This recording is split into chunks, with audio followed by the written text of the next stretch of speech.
Petrol bunk ಮುಂಭಾಗದಲ್ಲಿ ಅಪಾಯಕಾರಿಯಾಗಿರುವ ವಿದ್ಯುತ್ transformer ತೆರವುಗೊಳಿಸಲು ಒತ್ತಾಯ. ವಿಜಯಪುರ ಪಟ್ಟಣದ ಬಸ್ ನಿಲ್ದಾಣದ ಸಮೀಪದಲ್ಲಿರುವ ಇಂಡಿಯನ್ ಆಯಿಲ್ ಪೆಟ್ರೋಲ್ ಬಂಕ್ನ ಮುಂಭಾಗದಲ್ಲಿ ರಸ್ತೆಯಲ್ಲಿ ಅಳವಡಿಸಿರುವ ವಿದ್ಯುತ್ ಟ್ರಾನ್ಸ್ಫಾರ್ಮರ್ ತೆರವುಗೊಳಿಸುವಂತೆ ರಕ್ಷಣಾ ವೇದಿಕೆಯ ಶಿವರಾಮೇಗೌಡ್ರ ಬಣದ ಜಿಲ್ಲಾಧ್ಯಕ್ಷರಾದ ಛತ್ರಪತಿ ಮಹೇಶ್ ಒತ್ತಾಯಿಸಿದ್ದಾರೆ. ವಿಜಯಪುರ ಪಟ್ಟಣದಲ್ಲಿ ಸುದ್ದಿಗಾರರೊಂದಿಗೆ ಮಾತನಾಡಿದರು. ಇದೇ ಸಂದರ್ಭದಲ್ಲಿ ತಾಲೂಕು ರಕ್ಷಣಾ ವೇದಿಕೆ ಅಧ್ಯಕ್ಷರಾದ ಮಂಜುನಾಥ್ ಪೆಟ್ರೋಲ್ ಬಂಕ್ನ ಒಳಗೆ ಪ್ರವೇಶ ಮಾಡುವ ದ್ವಾರದಲ್ಲೇ ವಿದ್ಯುತ್ ಟ್ರಾನ್ಸ್ಫಾರ್ಮರ್ ಅಳವಡಿಕೆ ಮಾಡಲಾಗಿದೆ. ಪಕ್ಕದಲ್ಲೇ ಆಸ್ಪತ್ರೆಗಳಿವೆ, ಮೆಡಿಕಲ್ ಶಾಪ್ಗಳಿವೆ. ದಿನನಿತ್ಯ ನೂರಾರು ವಾಹನಗಳು ಇಂಧನ ತುಂಬಿಸಿಕೊಳ್ಳಲು ಬರುತ್ತವೆ. ಯಾವುದಾದರೂ ಭಾರೀ ವಾಹನಗಳು ಬಂದು ಬಂಕ್ ಒಳಹೋಗಲು ತಿರುವು ಪಡೆಯುವಾಗ ಅಕಸ್ಮಾತ್ ಟ್ರಾನ್ಸ್ಫಾರ್ಮರ್ಗೆ ಡಿಕ್ಕಿ ಹೊಡೆದು ಬೆಂಕಿ ಹೊತ್ತಿಕೊಂಡರೆ ಸುತ್ತಮುತ್ತಲಿನ ಮನೆಗಳು ಸೇರಿದಂತೆ ಎಲ್ಲರಿಗೂ ಭಾರೀ ಅಪಾಯ ಸಂಭವಿಸುವ ಸಾಧ್ಯತೆಯಿದೆ. ಟ್ರಾನ್ಸ್ಫಾರ್ಮರನ್ನು ಇಲ್ಲಿಂದ ತೆರವುಗೊಳಿಸಿ ಬೇರೆ ಕಡೆಗೆ ಸ್ಥಳಾಂತರ ಮಾಡಿಕೊಳ್ಳಲಿ. ಸಂಬಂಧಪಟ್ಟ ಬೆಸ್ಕಾಂ ಇಲಾಖೆಯ ಅಧಿಕಾರಿಗಳು ತ್ವರಿತವಾಗಿ ಟ್ರಾನ್ಸ್ಫಾರ್ಮರ್ ತೆರವುಗೊಳಿಸಿ ಇಲ್ಲಿನ ನಾಗರಿಕರಿಗೆ ಆಗಬಹುದಾದಂತಹ ಅಪಾಯವನ್ನು ತಪ್ಪಿಸಬೇಕಿದೆ ಎಂದು ಜನರು ಒತ್ತಾಯ ಮಾಡಿದ್ದಾರೆ. ಹಾಗೂ ಟ್ರಾನ್ಸ್ಫರ್ ಮಾಡಬೇಡಿ. ಕೇಬಲ್ ಅನ್ನು ಚರಂಡಿಯಲ್ಲಿ ಬಿಟ್ಟಿರುವುದರಿಂದ ನೀರು ಸರಾಗವಾಗಿ ಹರಿಯದೆ ಚರಂಡಿಯಲ್ಲಿ ನೀರು ನಿಂತಿದೆ. ಇದರಿಂದ ಸೊಳ್ಳೆ ಉತ್ಪತ್ತಿಯಾಗಿ ದುರ್ವಾಸನೆ ಬರುತ್ತಿದೆ. ಟ್ರಾನ್ಸ್ಫಾರ್ಮರ್ನಿಂದ ಪೆಟ್ರೋಲ್ ಬಂಕ್ಗೆ ಕೇಬಲ್ ಅಳವಡಿಸಿರುವುದು ಚರಂಡಿಯಲ್ಲಿ ಇದ್ದು ನಾಳೆ ಸಂಭವಿಸಬೇಕಾದ ಅನಾಹುತ. ಕೇಬಲ್ ತೆರವುಗೊಳಿಸಿ ಎಂದು ಒತ್ತಾಯಿಸಿದರು.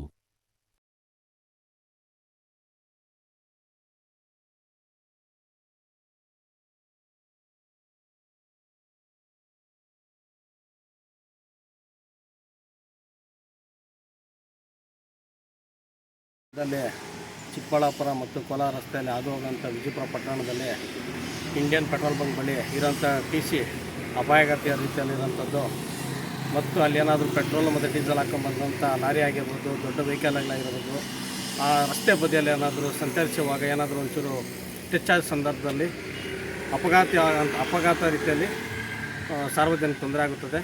ದಯವಿಟ್ಟು ಈ ಕೂಡಲೇ ಬೆಸ್ಕಾಂ ಸಂಬಂಧಪಟ್ಟ ಅಧಿಕಾರಿಗಳು ಈ ಕೂಡಲೇ ಅದನ್ನು ತೆರವುಗೊಳಿಸಬೇಕಾಗಿ ಕೋರುತ್ತೇವೆ. ಇಂಡಿಯಾ ಪೆಟ್ರೋಲ್ ಬಂಕ್ ಮುಂದೆ ಟ್ರಾನ್ಸ್ಫಾರ್ಮರ್ ಇರೋದು ಭಾಳ ಅನಾನುಕೂಲವಾಗಿದೆ. ಸಾರ್ವಜನಿಕರು ಆಮೇಲೆ ಸುತ್ತಮುತ್ತ ಒಂದು 4ರಿಂದ 5 ಕಿಲೋಮೀಟರ್ ಸರೌಂಡಲ್ಲಿ ಯಾರೂ ಉಳಿಯೋಕ್ಕಾಗಲ್ಲ. ಯಾಕೆ ಅಂದರೆ ಅಲ್ಲಿ ಏನಾದರೂ ಅನಾಹುತ ನಡೆದ್ರೆ, ವಿದ್ಯುತ್ ಶಕ್ತಿ ಏನಾದರೂ ಬ್ಲಾಸ್ಟ್ ಆಗಿ ಅಥವಾ ಟ್ರಾನ್ಸ್ಫಾರ್ಮಲ್ಲಿ ಏನಾದರೂ ವಿದ್ಯುತ್ ಶಕ್ತಿ ಹಂಚ್ಕೊಂಡು ಏನಾದರೂ ಆಯಿತು ಅಂದರೆ ಇಮಿಡಿಯೇಟಾಗಿ ಅಲ್ಲಿ ಇಂಧನ ಇದೆ, ಬೇಗ ಬೆಂಕಿ ಹತ್ಕೊಳ್ಳೋಂಥ ಸಾಧ್ಯತೆಗಳು 100ಕ್ಕೆ 100% ಆಗೋಂಥ ಸಾಧ್ಯತೆಗಳಿದೆ.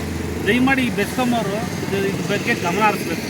ನಮ್ಮ AW ಆಗಿರ್ಬೋದು, JE ಆಗಿರ್ಬೋದು, ದಯವಿಟ್ಟು ಇದು ವಿಜಯಪುರದಲ್ಲಿ ಆಗ್ತಾ ಇರೋಂಥದ್ದು. ದಯಮಾಡಿ ಇದ್ರ ಬಗ್ಗೆ ಒಂದು ಗಮನ ಹರಿಸ್ಬೇಕು. ಕರ್ವೆ ಅಧ್ಯಕ್ಷರು ತಾಲೂಕು.